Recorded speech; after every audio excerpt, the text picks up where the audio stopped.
मेरे प्यारे दोस्तों, आज हम आपके समक्ष फिर एक नया वीडियो लेकर आए हैं जो अत्यंत ही उपयोगी होगा। जो खासतौर से IAS PCS के एग्ज़ाम में बैठ रहे हैं उनके लिए ये वीडियो बहुत ही महत्वपूर्ण साबित होगा, क्योंकि ये ऐसा टॉपिक है जिस पर कहीं भी किसी भी एग्ज़ाम में अच्छे से अच्छे क्वेश्चंस आएंगे और अगर इसको आप अच्छी तरह से समझ लेंगे तो बढ़िया आपको मार्क्स भी मिलेंगे।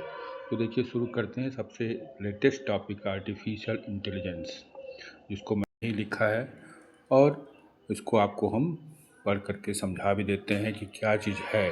AI की नज़र में अब अंतरिक्ष भी है, अंतरिक्ष में भी अब AI जो है काम करेगा और ये लेटेस्ट टॉपिक है, इसीलिए ज़रूरी है कि आप पूरे वीडियो को देखें और समझें। देखिए, आर्टिफिशियल इंटेलिजेंस जिस तेज़ी से हमारी रोज़मर्रा की ज़िंदगी पर कब्जा कर रहा है, उसने सुविधाओं और चमत्कारों के साथ एक बुनियादी सवाल भी हमारे सामने खड़ा कर दिया है।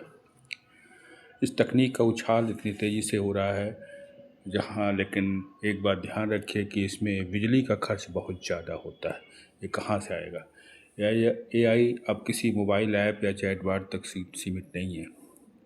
यह अस्पताल में इलाज के नए नए तरीके बता रहा है, दफ्तरों में जो भी कर्मचारी या जो भी काम कर रहे हैं उन पर भी नज़र रखता है, सरकारी नौकरियों की दिशा भी बताता है और साथ ही साथ आने वाले वर्षों में रोज़गार, शिक्षा और सुरक्षा को शक्ल ही बदल देगा ये।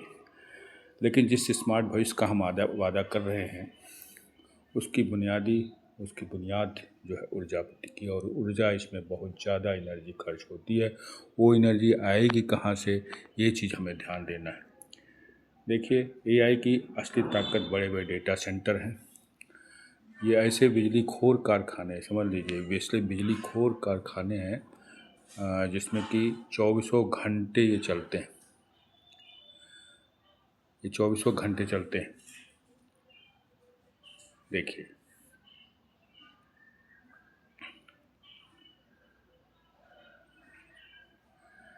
आप इसको बात ध्यान दीजिए। बिजली खोर कारखाने मतलब बिजली बहुत ज़्यादा खर्च करते हैं और चौबीसों घंटे करते हैं। इसमें हज़ारों कंप्यूटर लगे होते हैं। इन्हें ठंडा रखने के लिए बेहिसाब पानी और बिजली की ज़रूरत पड़ती है।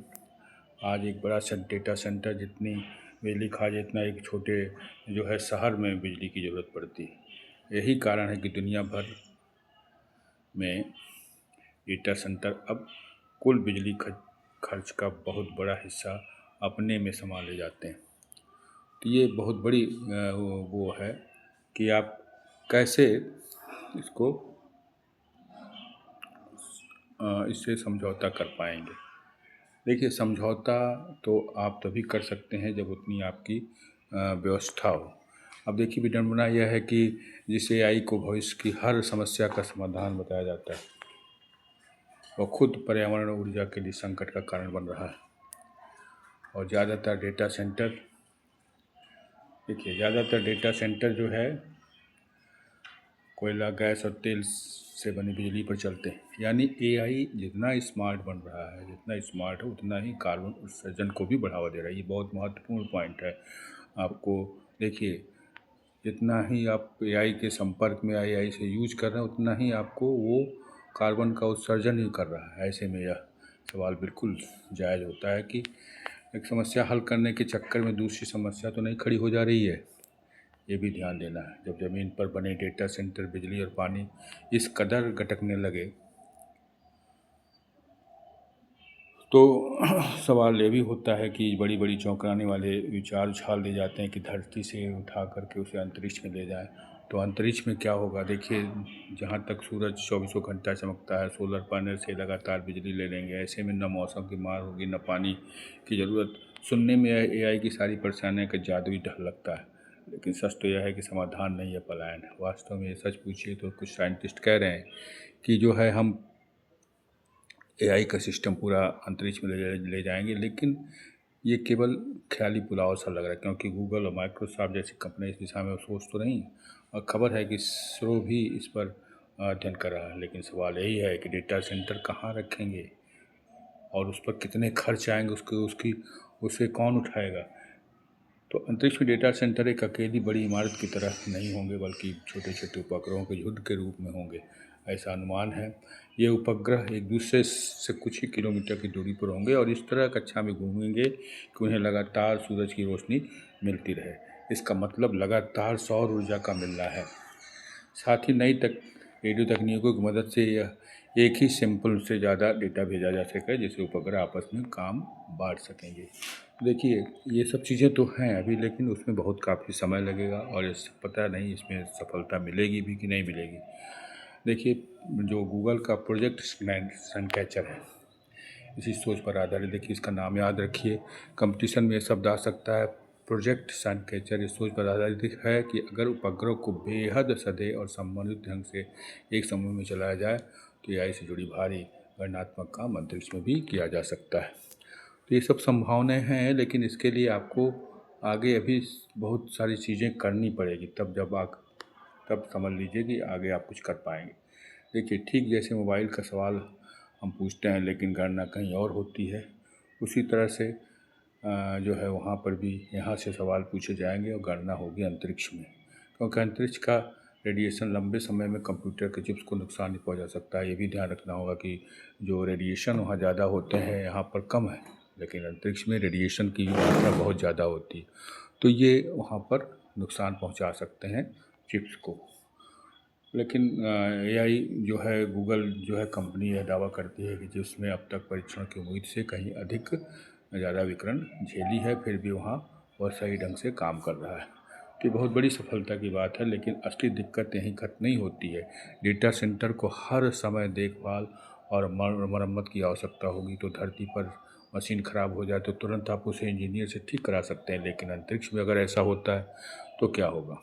अंतरिक्ष में ऐसा होगा तो यहाँ से बाहर बड़ी बड़ी मशीनें या इंजीनियर्स तुरंत नहीं भेजे जा सकते। ये दूसरी बड़ी समस्या है, गर्मी की भी है, क्योंकि धरती पर पानी और कूलिंग सिस्टम होते हैं, लेकिन अंतरिक्ष में कहाँ से यहाँ पानी और कूलिंग सिस्टम होंगे जो वहाँ के मशीनों को ठंडा कर सकेगा। ये बहुत बड़ी समस्या है। तो यहाँ सबसे बड़ा सवाल आर्थिक भी है, क्योंकि इन सब चीज़ों में आर्थिक समस्या बहुत आने वाली है। अंतरिक्ष में डेटा सेंटर तभी संभव होंगे जब उनकी कुल लागत शोध, उपग्रह भेजने, खराब मशीनों को बदलने और नए नए लॉन्च धरती बने सेंटर से ज़्यादा महंगे न पड़ जाएं। तो ये सब परेशानियां हैं, लेकिन फिर भी बड़ी बड़ी कंपनियां जैसे गूगल्स हुए, ये सब जो है अपने लॉन्च इस दिशा में आगे बढ़ रही हैं। अगर सफलता मिलती है तो ये भी एक नया इतिहास होगा। इतिहास गवाह है कि हमारा हमेशा जो है वो प्रयोग जो किए जाते हैं सफल नहीं होते हैं। इसके पहले माइक्रोसॉफ्ट ने समुद्र के नीचे डेटा सेंटर लगाने का प्रयोग किया था, लेकिन समस्या वो हल नहीं हो सकी। तो ये सब चीज़ें अभी शुरुआती दौर में है। अगर इसमें सफलता मिलती है तो फिर एक नया इतिहास लिखा जाएगा और नई चीज़ें लोगों को सामने आएंगी। देखिए, कोई भी नई तकनीक अंततः व्यवहारिक साबित होनी चाहिए। व्यवहारिक मतलब कि हमें आम जनता के फ़ायदे के लिए होनी चाहिए। और इस कुछ साल पहले शायद ही किसी ने सोचा होगा कि स्टारलिंक जैसे उपग्रह इतने बड़े पैमाने पर काम कर पाएंगे। आज भी दुनिया के कई हिस्सों में इंटरनेट दे रहे हैं। तो बात सच है, क्योंकि शुरुआत में लगा था कि स्टारलिंक जो है वो असफल नहीं होगा, लेकिन आज उसी कारण हमें अलग अलग ढंग के डेटा सेंटर मिल रहे हैं और अंतरिक्ष डेटा सेंटर के विचार को पूरी तरह से नकारना भी यहाँ पर जल्दबाजी नहीं होगी। लेकिन सच तो यह है कि कोई भी समाधान नहीं है, बल्कि बचने का एक रास्ता भी है। क्योंकि जब आप एक तरह से इस पूरे सिस्टम को ऊपर ले जा रहे हैं, क्या ऊपर में ऐसी व्यवस्था करते समय आप तैयार हैं? ये भी बहुत बड़ा सवाल उठता है। क्योंकि डेटा सेंटर कहाँ रखे जाएंगे, बल्कि यह कि वे इतने बेतहाशा बढ़ क्यों रहे हैं। गांव कस्बों में लोग बिजली कटौती झेल रहे हैं, खेतों के लिए पानी नहीं मिल रहा है, मशीनों में 24 घंटा बिजली फूकी जा रही है। ऐसे बने आसमान में भेज देने से समस्या खत्म नहीं होगी। ये भी ध्यान रखना होगा, क्योंकि समस्या खत्म नहीं होगी। इसके लिए आपको एक कोई ना कोई रास्ता निकालना होगा। और ये भी ध्यान देना होगा कि एक तरह से साइंटिस्ट लोग यहाँ पर अपनी जिम्मेदारी से मुंह मोड़ करके उसको एक नया रास्ता दिखा रहे हैं, जो कि अभी संभव नहीं लगता है। तो ये सब चीज़ें हैं, लेकिन फिर भी देखिए, सवाल यही है कि डेटा सेंटर अंतरिक्ष में बनाए जा सकते हैं या नहीं, बल्कि यह कि क्या हम धरती पर अपनी गलत तकनीकों को आगे सुधार नहीं सकते। ये भी ध्यान रखना होगा कि जो एआई सिस्टम है उसमें गलत तरीके से भी उसका यूज हो रहा है। उसमें ये भी सुधार कर सकते हैं कि जो जितना ज़्यादा बिजली खर्च हो रही है उसे कम किया जा सके। तो अंतरिक्ष में भागने से अच्छा है कि उससे एक नया रास्ता और निकाल लिया जाए, जिससे कि यहीं पर ही वो उसका लाभ मिल सके।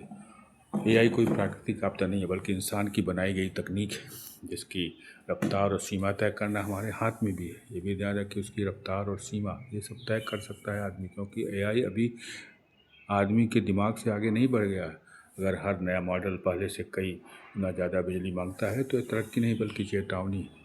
अब देखिए जो भी नए नए मॉडल बन रहे हैं एआई के, उसमें जो है सबसे ज़्यादा तो ये हो रहा है कि उसमें बिजली बहुत ज़्यादा खर्च है। तो इस पर कंट्रोल अगर किया जाए, उसके खर्च को कमी लाई जाए, तो ये सबसे बड़ी सफलता मिलेगी। अंतरिक्ष में डेटा सेंटर का विचार इसी चेतावनी का संकेत है कि संतुलन न बना तो भविष्य महंगा और जोखिम भरा हो जाएगा। ये भी जान लीजिए कि अगर संतुलन ये नहीं बनाया गया तो ये एआई जो एक हवा बना हुआ है, या ये इस चारों तरफ एआई का जो माहौल बना हुआ उस पर बहुत बड़ा खर्च बैठेगा, और जिसे कितने भी देश इसमें लग जाए फिर भी वो संभल नहीं पाएगा। दरअसल एआई की तेज होती रफ्तार अब धरती की सीमाओं से टकराने लगी। बिजली, पानी और पर्यावरण पर बढ़ता दबाव बड़ी तकनीकी कंपनियों को अंतरिक्ष की ओर देखने के लिए मजबूर कर रही है। अंतरिक्ष में डेटा सेंटर का विचार इसी बेचैनी की उपज है। दरअसल यही बेचैनी है कि आखिर यहाँ इतना खर्च उठा नहीं पा रहे हैं और उसका लाभ मिल नहीं पा रहा है, इसलिए वो अंतरिक्ष में जाना चाह रहे हैं। यह तकनीकी कल्पना जितनी आकर्षण लग रही है आपको, उतने ही गहरे सवाल भी खड़े करती है, लागत का, सुरक्षा का और नियंत्रण का।